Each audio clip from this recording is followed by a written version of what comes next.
नमस्कार दोस्तों, स्वागत करता हूं आपके अपने इस YouTube चैनल पर। दोस्तों आज की इस वीडियो में हम रीजनिंग के 10 अति महत्वपूर्ण प्रश्नों को सॉल्व करने वाले हैं, जो कि दोस्तों आपके आगामी सभी परीक्षाओं के लिए महत्वपूर्ण है। दोस्तों ये रीजनिंग का पार्ट नंबर 22 है। अगर आपने पिछले पार्टों को नहीं देखा है तो कृपया देख लीजिएगा। उससे पहले दोस्तों अगर आप किसी भी गवर्नमेंट एग्जाम की तैयारी कर रहे हैं, जैसे देखिए दोस्तों यहाँ पर SSC, MTS, CHSL, CPO, CGL, GD, NTPC, bank, railway, army, CRPF, CTET, police, state exam या अदर किसी भी गवर्नमेंट एग्जाम की तैयारी कर रहे हैं दोस्तों, तो इस वीडियो को बिल्कुल भी मिस मत कीजिएगा। क्योंकि दोस्तों हमने इस वीडियो में जितने भी प्रश्नों को शामिल किया है वो किसी न किसी एग्जाम में पूछे गए या आने की संभावना रहती है। तो उम्मीद करता हूं दोस्तों आप हमारे साथ इस वीडियो में अंत तक जरूर बने रहेंगे। तो चलिए दोस्तों हम क्वेश्चन की ओर चलते हैं।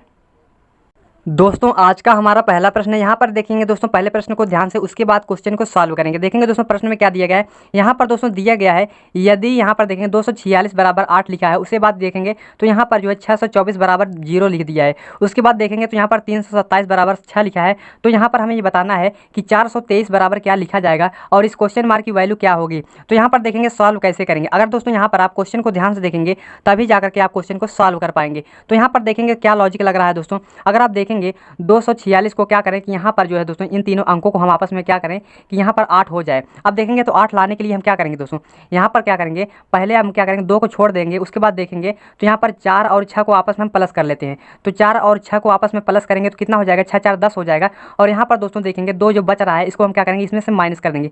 तो यहाँ पर जब माइनस करेंगे तो यहाँ पर दोस्तों हमें 8 मिल जा रहा है। 10 में से 2 गया 8 हो जाएगा। उसके बाद सेम तरीका जो है दोस्तों हम यहाँ पर भी लगाएंगे। अब देखेंगे यहाँ पर 6 को हम क्या करेंगे, पहले छोड़ देते हैं। उसके बाद क्या करेंगे, यहाँ पर 2 और यहाँ पर 4 को आपस में प्लस करेंगे। 2 4 कितना हो जाएगा दोस्तों, 6 हो जाएगा। और 6 यहाँ पर 6 में से 6 माइनस कर देंगे तो यहाँ पर कितना हो जाएगा दोस्तों, यहाँ पर 0 हो जाता है, जो कि दोस्तों यहाँ पर लिखा गया है। उसी सेम प्रकार से हम क्या करेंगे, यहाँ पर 3 को छोड़ देंगे पहले। उसके बाद क्या करेंगे, यहाँ पर 2 और 7 को आपस में हम प्लस कर लेंगे। तो 2 7 को जोड़ेंगे तो कितना हो जाएगा दोस्तों, 7 2 जो है 7 2 जोड़ेंगे तो कितना हो जाएगा दोस्तों, 9 हो जाएगा। और 9 में से इसी 3 को हम क्या करेंगे, माइनस कर देंगे। तो यहाँ पर 3 को माइनस कर देंगे तो यहाँ पर 6 हो जाएगा, जो कि दोस्तों यहाँ पर लिखा गया। वही सेम प्रकार से हम क्या करेंगे दोस्तों, यहाँ पर इस क्वेश्चन को सॉल्व करेंगे। तो यहाँ पर देखेंगे पहले हम 4 को हम क्या करेंगे, छोड़ देंगे। उसके बाद क्या करेंगे, 2 और 3 को पहले हम प्लस कर लेते हैं। 2 3 जोड़ेंगे तो 5 हो जाएगा। और 5 में से इसी 4 को हम क्या करेंगे, माइनस कर देंगे। तो 4 को माइनस करेंगे दोस्तों कितना हो जाएगा, यहाँ पर 1 हो जाएगा। देखेंगे 1 किस ऑप्शन में देखने को मिल रहा है, तो ऑप्शन नंबर बी आपका सही जवाब हो जाएगा। तो उम्मीद करता हूँ दोस्तों यह प्रश्न आपको अच्छे से क्लियर हो चुका होगा। तो चलिए दोस्तों हम अगले प्रश्न की ओर चलते हैं। दोस्तों दूसरे प्रश्न को देखिए, नंबर एनालॉजी से संबंधित प्रश्न दिया गया। सॉल्व कैसे करना है दोस्तों, यहाँ पर देखेंगे पहले क्वेश्चन को ध्यान से। तो यहाँ पर दिया गया है दोस्तों 125 का संबंध जिस प्रकार 100 से है, उसी प्रकार हमें ये बताना है कि यहाँ पर 115 का संबंध किससे होगा, यहाँ पर हमें बताना है। अब देखेंगे तो यहाँ पर सॉल्व कैसे करना है। अगर आप देखेंगे तो 125 में से अगर हम क्या करें, 125 को माइनस कर दें। यहाँ पर देखेंगे 125 में से यहाँ पर 25 को हम माइनस कर देते हैं तो कितना हो जाएगा दोस्तों, यहाँ पर 100 हो जाएगा, जो कि दोस्तों यहाँ पर लिखा गया है। उसी प्रकार से हम क्या करेंगे, यहाँ पर 25 को माइनस करेंगे। तो यहाँ पर जब 25 को 115 में से माइनस करेंगे तो कितना हो जाएगा दोस्तों, यहाँ पर 90 हो जाएगा। तो देखेंगे 90 किसी ऑप्शन में देखने को मिल रहा है या नहीं। तो यहाँ पर 4 ऑप्शन दिए गए हैं, इसमें से हमें 90 कहीं भी देखने को नहीं मिल रहा है। तो क्वेश्चन इस तरीके से सॉल्व नहीं होगा। अब कोई दूसरा तरीका लगाएंगे। अब देखिए सॉल्व कैसे करना है। अगर आप देखेंगे यहाँ पर 125 लिखा गया है और 125 में कितने अंक हैं, 3 अंक हैं। तो यहाँ क्या करना है दोस्तों, यहाँ पर इन तीनों को हम क्या करेंगे, आपस में हम मल्टीप्लाई कर लेंगे। यानी कि दोस्तों यहाँ पर 1 गुणे यहाँ पर 2 करेंगे और गुणे यहाँ पर 5 करेंगे। तो अब देखिए यहाँ पर 1 दूनी 2 हो जाएगा, 2 पचे 10 हो जाएगा। अब देखेंगे यहाँ पर 10 हो रहा है। अब 10 का हम स्क्वायर कर देते हैं। 10 का स्क्वायर कर देंगे दोस्तों कितना हो जाएगा, 100 हो जाएगा, जो कि दोस्तों यहाँ पर लिखा गया है। उसी सेम प्रकार से हम क्या करेंगे, 115 में इन तीनों अंकों को हम आपस में मल्टीप्लाई करेंगे। उसके बाद हम उसका स्क्वायर कर देंगे। अब देखिए यहाँ पर जो है 1 का गुणा 1 से करेंगे और उसके बाद गुणे 5 कर देंगे। तो यहाँ पर 1 1 1 हो जाएगा और 1 25 5 हो जाएगा। यानी कि दोस्तों यहाँ पर 5 मिल रहा है और 5 का स्क्वायर कर देंगे तो कितना हो जाएगा दोस्तों, 25 हो जाएगा। देखेंगे 25 किस ऑप्शन में देखने को मिल रहा है, तो ऑप्शन नंबर डी आपका सही जवाब हो जाएगा। तो यहाँ पर दोस्तों 25 ऑप्शन नंबर डी आपका सही जवाब हो जाएगा। तो उम्मीद करता हूँ दोस्तों यह प्रश्न भी आपको अच्छे से क्लियर हो चुका होगा। तो चलिए दोस्तों हम तीसरे प्रश्न की ओर चलते हैं। दोस्तों तीसरे प्रश्न को देखिए, यहाँ पर मिसिंग नंबर से रिलेटेड प्रश्न दिया गया है। यहाँ पर दिया गया है लुप्त संख्या ज्ञात करें। दोस्तों यहाँ पर हमें बताना है कि यहाँ पर क्वेश्चन मार्क दिया गया और इसी क्वेश्चन मार्क की वैल्यू हमें पता करनी है। तो सॉल्व कैसे करना है दोस्तों, सबसे पहला जो तरीका होता है दोस्तों मिसिंग नंबर के क्वेश्चन को सॉल्व करने का, आप पहले ये देखेंगे कि संख्याएं किस तरफ सबसे ज़्यादा बड़ी होती हैं। जिस तरफ संख्याएं ज़्यादातर बड़ी होती हैं क्वेश्चन ज़्यादातर उसी तरफ से सॉल्व होते हैं। तो यहाँ पर देखेंगे दोस्तों, यहाँ पर देखेंगे या तो क्वेश्चन को आप इस तरीके से सॉल्व कर सकते हैं या नीचे की तरफ से सॉल्व कर सकते हैं। तो यहाँ पर पहले हम क्या करेंगे, पहले देखेंगे संख्याएं किस तरफ बड़ी होती हैं। तो यहाँ पर आप देखेंगे तो यहाँ पर 9 दिया है, उसके बाद 2 दिया है, यहाँ पर 36 दिया है, यानी कि दोस्तों हमें बड़ी संख्या इस तरफ मिल रही है। अब देखेंगे यहाँ पर 5 दिया है, 4 दिया है, उसके बाद देखेंगे यहाँ पर 40 दिया है, यानी कि दोस्तों हम क्या करेंगे, क्वेश्चन को हम इस तरफ सॉल्व करेंगे। अब देखेंगे सॉल्व कैसे करना है। यहाँ पर हम क्या करेंगे, यहाँ पर 9 और 2 को आपस में हम क्या करेंगे, यहाँ पर 36 हो जाए। उसी प्रकार दोस्तों यहाँ पर 5 और 4 को हम आपस में क्या करें कि यहाँ पर 40 हो जाए। सेम प्रकार से हमें ये बताना है कि यहाँ पर 4 और 8 को आपस में हम क्या करें कि यहाँ पर क्वेश्चन मार्क की वैल्यू पता चल सके। अब देखिए सॉल्व कैसे करना है दोस्तों। अगर आप क्या करेंगे, यहाँ पर देखेंगे तो यहाँ पर 9 का क्या करेंगे, 9 का गुणा 2 से कर देंगे। यहाँ पर जो है दोस्तों 9 का गुणा 2 से कर देंगे तो 9 दूनी कितना हो जाएगा दोस्तों, 18 हो जाएगा। और 18 का गुणा क्या कर देंगे, 2 से कर देंगे तो 18 दूनी कितना हो जाएगा दोस्तों, 36 हो जाएगा, जो कि दोस्तों यहाँ पर दिया गया है। उसी सेम प्रकार से हम क्या करेंगे, यहाँ पर 5 का गुणा 4 से कर देंगे तो 5 चौके क्या होता है दोस्तों, 5 चौके 20 होता है। और 20 का गुणा हम 2 से कर देंगे तो 20 दूनी कितना हो जाएगा दोस्तों, 40 हो जाएगा, जो कि दोस्तों यहाँ पर लिखा गया है। उसी सेम प्रकार से हम क्या करेंगे, यहाँ पर जो है 4 का गुणा 8 से करेंगे तो 8 चौके कितना होता है दोस्तों, 32 होता है। तो 32 का गुणा हम 2 से कर देते हैं तो 32 दूनी कितना हो जाएगा दोस्तों, 64 हो जाएगा। 64 देखेंगे किस ऑप्शन में है, तो ऑप्शन नंबर ए आपका सही जवाब हो जाएगा।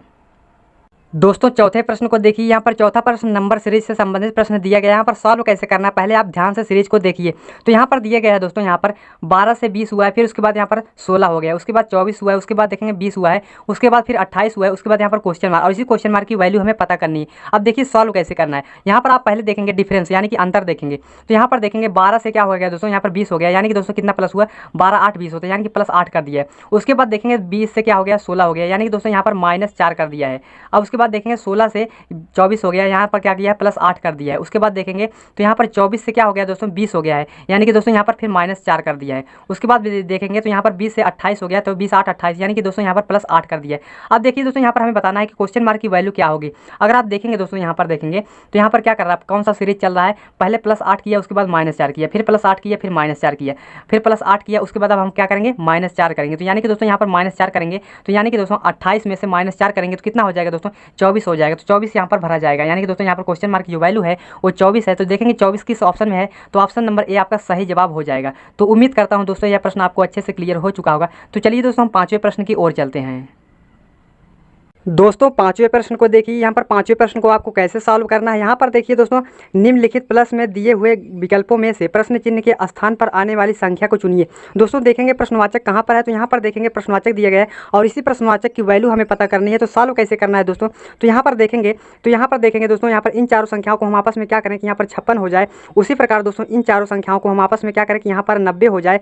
ठीक इसी प्रकार हम इस क्वेश्चन को भी सॉल्व करेंगे। अब देखिए सॉल्व कैसे करना है। तो यहाँ पर देखेंगे, यहाँ पर 2 और 4 और यहाँ पर 6 और 8 को आपस में हम क्या करेंगे, यहाँ पर 56 आ जाए। तो 56 लाने के लिए हमें क्या करना पड़ेगा दोस्तों, तो आप क्या करेंगे दोस्तों, यहाँ पर अगर आप इन चारों संख्याओं को जोड़ेंगे तो यहाँ पर 56 नहीं आने वाला। तो करेंगे क्या दोस्तों, यहाँ पर क्या करेंगे, पहले 2 और 4 को आपस में गुणा कर लेंगे। तो 4 दूनी कितना होता है दोस्तों, 8 होता है। और यहाँ पर देखेंगे तो 8 और गुणा 6 करेंगे तो 8 6 48 होता है।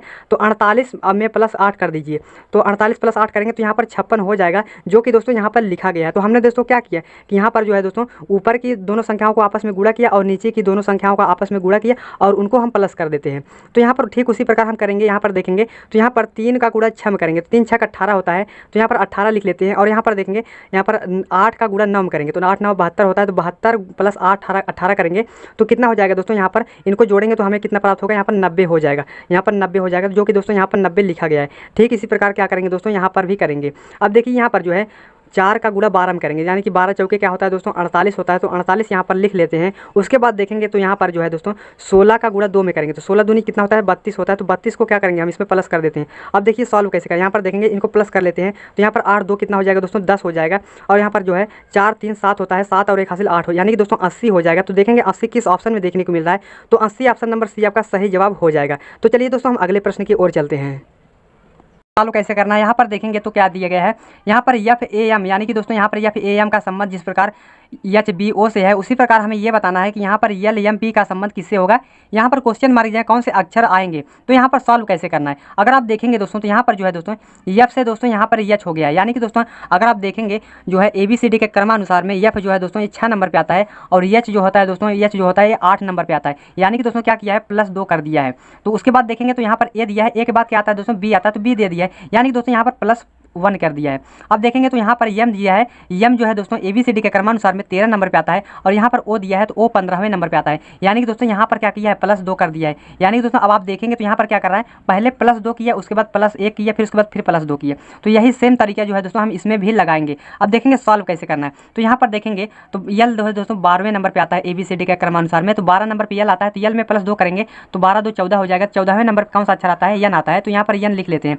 उसके बाद देखेंगे यम के बाद क्या आता है दोस्तों, यम के बाद यन आता है। यानी कि दोस्तों हमने इसमें क्या किया था, +1 किया था, तो यहाँ पर यम के बाद क्या आता है दोस्तों, यन आता है, तो यहाँ पर यन हम लिख लेते हैं। अब देखेंगे तो यहाँ पर पी के बाद क्या आता है दोस्तों, पी में अब 2 प्लस करेंगे तो पी जो है दोस्तों 16वें नंबर पे आता है। उसके बाद 16 में 2 प्लस करेंगे तो 18 हो जाएगा, और 18वें स्थान पे कौन सा अक्षर आता है दोस्तों, आर आता है, तो यहाँ पर दोस्तों आर लिख लेते हैं। अब देखिए दोस्तों हमें क्या मिला, यहाँ पर देखेंगे यन यन आर, तो यन आर देखेंगे किस ऑप्शन में देखने को मिल रहा है, तो ऑप्शन नंबर सी आपका सही जवाब हो जाएगा। तो चलिए दोस्तों हम अगले प्रश्न की ओर चलते हैं। दोस्तों 7वें प्रश्न को देखिए, आप 7वें प्रश्न को कैसे सॉल्व करेंगे। देखेंगे दोस्तों प्रश्न में क्या दिया गया है, दिए गए विकल्पों में से विषम चुनिए। तो यहाँ पर हमें बताना है कि इन चारों ऑप्शन में से सबसे अलग कौन है। तो कैसे पता करेंगे, यहाँ पर देखेंगे 97 - 16 दिया है, 78 - 15 दिया है, 58 - 13 दिया है, और 69 - 14 दिया है। तो कैसे पता करेंगे, अगर दोस्तों आप ध्यान से देखेंगे तो यहाँ पर देखेंगे 97 दो संख्याओं से मिलकर के बना है, तो 9 और 7 को हम आपस में तो इन दोनों संख्याओं को प्लस कर देते हैं, तो 9 7 कितना होता है दोस्तों, 16 होता है, जो कि दोस्तों यहाँ पर लिखा गया है। अब देखेंगे यहाँ पर जो है 7 और 8 को प्लस करेंगे तो यहाँ पर 8 7 15 होता है, यहाँ पर लिखा गया है। उसी प्रकार देखेंगे तो यहाँ पर 58 दो संख्याओं से मिलकर बना है, 5 और 8 को आपस में जोड़ेंगे तो 8 5 13 होता है, जो कि दोस्तों यहाँ पर लिखा गया है। उसी प्रकार देखेंगे तो यहाँ पर देखेंगे 69 जो है दोस्तों दो संख्याओं से मिलकर बना है, यानी कि 6 और 9 को हम आपस में प्लस करेंगे तो कितना होगा दोस्तों, 15 हो जाएगा। लेकिन दोस्तों यहाँ पर 14 लिखा है, इसलिए आपका जो सही जवाब हो जाएगा, यानी कि सबसे अलग जो होगा, ऑप्शन नंबर डी आपका सही जवाब हो जाएगा। तो उम्मीद करता हूँ दोस्तों यह प्रश्न भी आपको अच्छे से क्लियर हो चुका होगा। तो चलिए दोस्तों हम अगले प्रश्न की ओर चलते हैं। दोस्तों 8वें प्रश्न को देखिए, यहाँ पर दोस्तों 8वां प्रश्न में निम्नलिखित प्रश्नों में दिए गए विकल्पों में से संबंधित शब्द को चुनिए। दोस्तों यहाँ पर हमें ये बताना है कि यहाँ पर प्यास का संबंध जिस प्रकार जल से है, उसी प्रकार हमें ये बताना है कि भूख का संबंध किससे होगा, और क्वेश्चन मार्क यहाँ कौन से शब्द आएंगे। तो यहाँ पर दोस्तों कैसे सॉल्व करना है, कैसे आप शब्दों पर विचार कर सकते हैं। तो यहाँ पर आप देखेंगे प्यास दिया है और यहाँ पर जल दिया है, यानी कि दोस्तों जब आपको प्यास लगती है तो आपको किसकी आवश्यकता होती है, जल की आवश्यकता होती है। तो उसी प्रकार क्या होता है दोस्तों, जब आपको भूख लगती है तो आपको किसकी आवश्यकता होती है, यानी कि भोजन की आवश्यकता होती है। तो यहाँ पर दोस्तों क्या भरा जाएगा, भोजन भरा जाएगा, जो कि दोस्तों यहाँ पर भोजन भरा जाएगा, और यहाँ पर देखेंगे भोजन ऑप्शन नंबर डी आपका सही जवाब हो जाएगा। तो उम्मीद करता हूं दोस्तों यह प्रश्न भी आपको अच्छे से क्लियर हो चुका होगा। तो अगले प्रश्न की ओर चलते हैं। दोस्तों 9वें प्रश्न को देखिए, 9वें प्रश्न को आपको कैसे सॉल्व करना है। पहले आपको क्या करना है दोस्तों, क्वेश्चन को ध्यान से पढ़ना है, तब जाकर के आप आंसर देना है। तो यहाँ पर क्वेश्चन में देखेंगे दोस्तों क्या दिया गया है, यहाँ पर दिया गया है दोस्तों, यदि काले का अर्थ है पीला और पीले का अर्थ है नीला, और यहाँ पर नीले का अर्थ है हरा और हरे का अर्थ है सफ़ेद, सफ़ेद का अर्थ है लाल हो, तो यहाँ पर दूध का रंग निम्नलिखित में से कौन सा होगा। यानी कि दोस्तों जब भी इस टाइप के प्रश्न पूछे जाएँ तो आपको क्या करना है, यहाँ पर नीचे पढ़ना है, यानी कि दोस्तों क्वेश्चन में क्या पूछ रहा है ये देखना है। तो यहाँ पर दिया गया है दोस्तों, तो यहाँ पर दूध का रंग निम्नलिखित में से कौन सा होगा। आप सभी को पता होगा कि दूध का जो रंग होता है वो सफ़ेद होता है। तो यहाँ पर हम ये देखेंगे कि सफ़ेद रंग को क्या कहा जा रहा है। तो यहाँ पर देखेंगे दोस्तों, यहाँ पर देखेंगे तो हरा, यहाँ पर हरा और हरे का अर्थ है सफ़ेद, और सफ़ेद का अर्थ है लाल, यानी कि दोस्तों सफ़ेद को क्या कहा जा रहा है, लाल कहा जा रहा है। तो यहाँ पर जो इसका आंसर होगा दोस्तों लाल हो जाएगा। यानी कि दोस्तों दूध का रंग सफ़ेद होता है और सफ़ेद रंग को यहाँ पर क्या बोला जा रहा है, सफ़ेद का अर्थ है लाल, तो लाल जो है दोस्तों आपका सही जवाब हो जाएगा। तो चलिए दोस्तों हम अगले प्रश्न की ओर चलते हैं। दोस्तों आज का हमारा अंतिम प्रश्न है। अंतिम प्रश्न को सॉल्व करने से पहले दोस्तों अगर आप हमारे चैनल पर नए हो तो हमारे चैनल को सब्सक्राइब जरूर कीजिएगा। तो चलिए दोस्तों हम इस क्वेश्चन को सॉल्व करते हैं। देखेंगे दोस्तों क्वेश्चन में क्या दिया गया है, या नीचे दिए गए प्रश्न का सही वेन आरेख चुनिए। दोस्तों यहाँ वेन डायग्राम से रिलेटेड प्रश्न है, सॉल्व कैसे करना है दोस्तों। तो यहाँ पर पहले आप देखेंगे तो यहाँ पर दिए गए माता पिता और परिवार। दोस्तों यहाँ पर माता पिता और परिवार इन तीनों शब्दों पर विचार करना है। यहाँ पर पता करेंगे कौन सा सर्कल बनेगा, किस सर्कल से हम प्रदर्शित करेंगे, कौन सा वेन डायग्राम बनेगा। अब देखेंगे दोस्तों सॉल्व कैसे करना है। यहाँ पर देखेंगे माता पिता और परिवार, दोस्तों देखेंगे तो परिवार के जो अंदर होते हैं, परिवार के अंदर क्या होते हैं, माता और पिता दोनों होते हैं। यानी कि दोस्तों माता और पिता दोनों अलग अलग जेंडर हैं। यानी कि दोस्तों यहाँ पर इसका सर्कल जो है दोस्तों कुछ इस प्रकार से बनेगा। तो यहाँ पर परिवार का एक सर्कल हम बनाएंगे, और यहाँ पर परिवार के अंतर्गत क्या आते हैं दोस्तों, माता और पिता दोनों आते हैं। तो यहाँ पर दोस्तों माता अलग हो गई और पिता अलग हो गए, यानी कि दोस्तों ये अलग अलग जेंडर है, इसलिए हमने क्या किया, इनको अलग अलग किया। तो यहाँ पर देखेंगे इस टाइप का वेन डायग्राम किस ऑप्शन में देखने को मिल रहा है, तो ऑप्शन नंबर ए आपका सही जवाब हो जाएगा। तो उम्मीद करता हूँ दोस्तों यह प्रश्न आपको अच्छे से क्लियर हो चुका होगा। तो मिलते हैं नेक्स्ट वीडियो में, तब तक के लिए जय हिंद जय भारत।